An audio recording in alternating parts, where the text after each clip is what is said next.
Welcome back. This is part 2 of the Boxster transformation project. Part 1 took the engine out of the donor car that is now sitting outside, and now I am about to start to take the engine out of the good car. I'm going to go through some of the lessons learned in the donor car project, apply those lessons on the car behind me. Let me go through some of the lessons that I've learned. This is in no particular order. I just jotted them down as they came to me afterwards.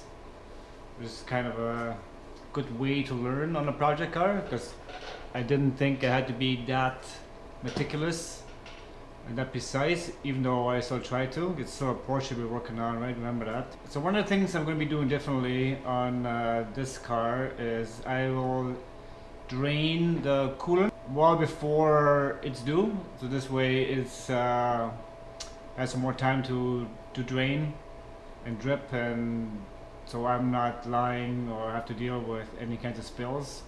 On top of that, what I didn't do in the previous in the donor car project, I didn't take the rat hoses off the car, and when I was lowering the engine, the front engine mount actually got caught on the rat hoses, and it was tilting the engine. So that's one thing to look out for, remove the rat hoses. And this time I'm definitely going to use the motorcycle jack and not the car jack. It was a little bit of a nightmare trying to wrestle, maneuver and manage and push and pull the engine out from under the car with the car jack. I highly recommend, if you are like me in a garage, you don't have a hoist, don't use a jack. If you don't have to, rent a motorcycle jack. You can buy them fairly cheap, new, or buy a used one. A, it's going to make the job easier dropping the engine, and B, it's going to make the job easier to pull the engine out and move the engine around in your garage.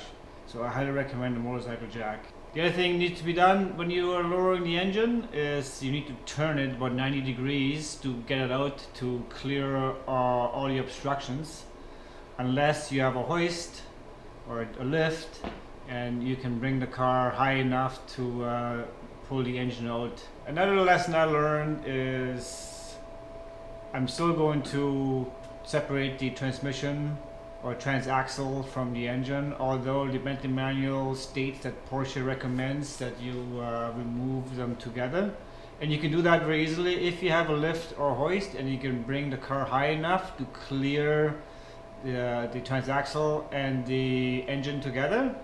That's not a problem. But if you don't have that luxury like me and you can't get the car high enough, I recommend to separate the transaxle from the engine, due to the fact that when you, after the engine is lowered onto the ground and you need to bring it out, you need to turn it 90 degrees to have enough clearance to get it out. And with the transaxle so mounted to the engine, you will not have the clearance to bring the engine out, and you can't turn the engine 90 degrees with a transaxle on it. So save yourself a lot of hassle. Remove the transaxle prior to the engine, and you're going to save yourself a lot of time and hassle. Unless you have a hoist to bring the car high enough, then that's not an issue. So the donor car had the bumper already removed, so I don't know if you need to take it off or not, but knowing the limited amount of clearance I had with the car jacked up and the extra room I had to work on the muffler, exhaust, and whatever else that's under there, I would recommend to take the bumper off. I'm going to take the bumper off this one just to give me more room The last thing I want is to have the engine being pulled out, and I don't have enough clearance to pull it out.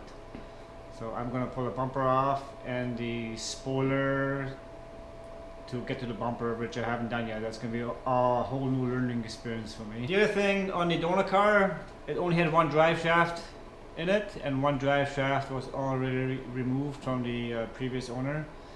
I learned that when I was pulling the engine out that the drive shaft was a pretty tight fit to get the engine out.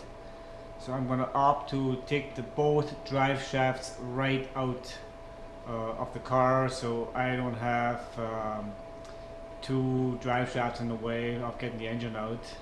And once the engine's up in, once the car is up in the air, I don't want to deal with trying to loosen the drive shaft nut on the knuckle. I only have a small compressor, and that's probably not going to have enough torque to loosen that nut. That's why, as you can see, the car's on the ground. One of the first things I'm going to do this morning is I'm going to loosen the drive shaft nuts while it's still sitting on the ground. Both manuals state to take the muffler mount off the transaxle. I opted to leave that on, and I'm going to do that again. The transaxle sits nicely on that muffler mount when you put it on your garage floor, so there's really no need to take that mount off that sits on the back of your transaxle. I'm looking at the transaxle right now. It's just sitting in the corner over there, and it's just fine. So no need to take that off.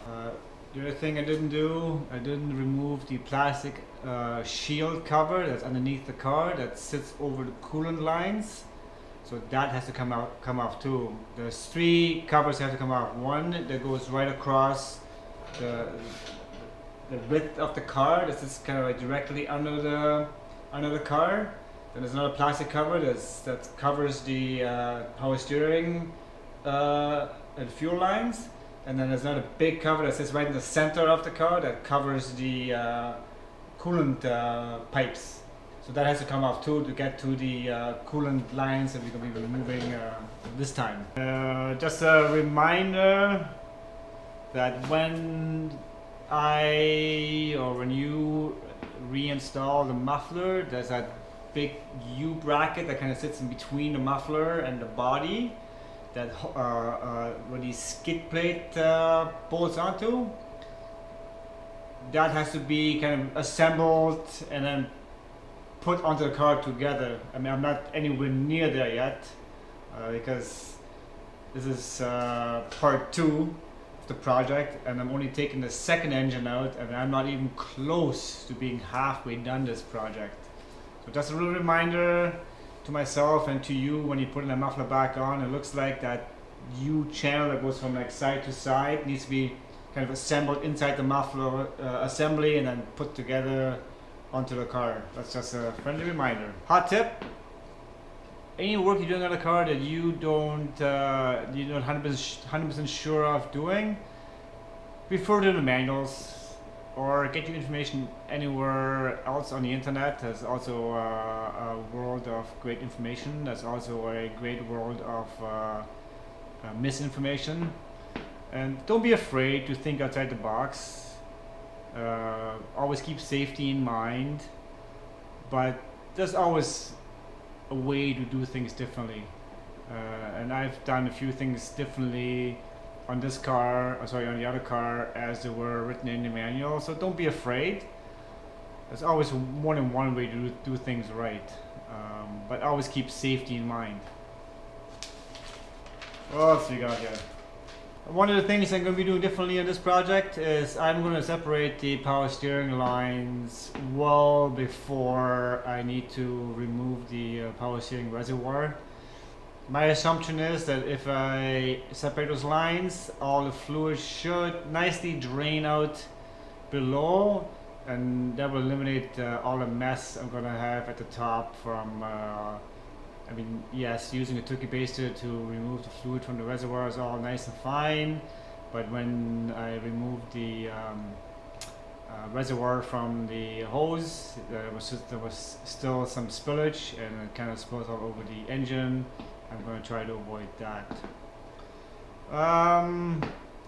the luxury I have on this car is that the roof and the electrical system is functioning on this. So I'm just gonna place the battery back in. I took it out over the winter.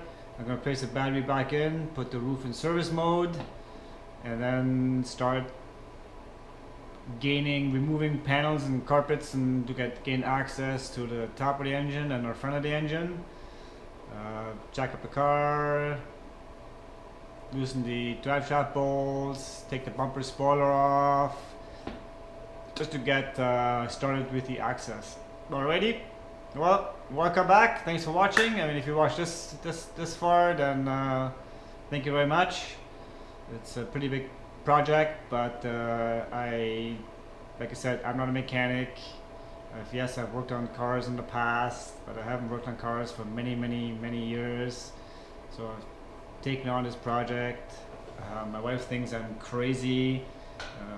My kids don't want to have anything to do with it. I wish they actually came and helped me turn some wrenches or learn something, but it's a very hard battle to fight between working on a car and on your device or your PlayStation.